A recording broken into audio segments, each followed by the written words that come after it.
How are you, Dave? Great. Great to be here. Thank you for being here, because obviously your name comes up a lot. It has come up a lot more often than not since Daniel Jones. It's funny, when he got drafted. My kids were on Twitter, and they're like, "Dad, you're trending on Twitter." I'm like, "No, do not read that. It's not a good thing that I'm trending on Twitter right now."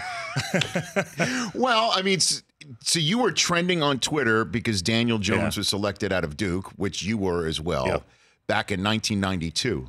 So that actually happened. I was doing the draft. I did not know that you were trending on Twitter as soon as that happened. Yeah, it's interesting comments on Twitter when that happened. It's interesting, I know, for sure, and I want to get into that, but I want to start with your journey first. So you're from New Jersey. You're from the New Jersey area, and then you went to Duke. Yes. How did you get there?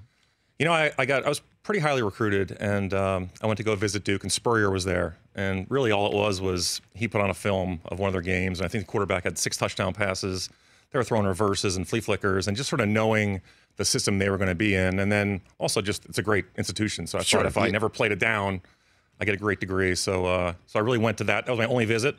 And I know Michigan was one of the schools I was considering. No kidding. Didn't even go on the trip there. You didn't even go on the trip. So that was probably Gary Moeller at the time that was there. Or maybe Bo. I mean, no, it wasn't Bo. It wasn't Bo yet. It's probably you already turned the page to Gary Moeller. Yeah. Interesting. So you go and your visit to Duke was Steve Spurrier, the old ball coach, just popping film on. Yeah. Well, how did he influence your time there at Duke?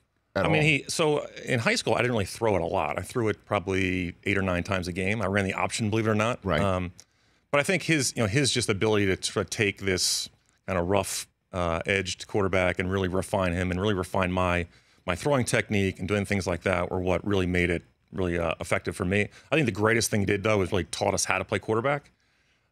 He was pretty rough on all of us. And so, I mean, practices were very hard. What do you mean? And it felt like the games would be easy because just every single throw was under scrutiny and every route was under scrutiny. And it just became a, trial by fire during practice. So going out and actually being in ACC competition was a relief? It was a relief. It really, honestly, it really was. And every quarterback that played for him will say the same thing. Games were just easy compared to practices, because practices were just brutal. And a lot of the things we were asked to do was change the play at the line of scrimmage. Every play had a word, and we could audibilize. And if we didn't, we were wrong. And so in practice, he would throw some different looks at you. And if you didn't make the right check, he would go crazy on you. So when he got into the games, it was great because you kind of knew exactly what you're supposed to do.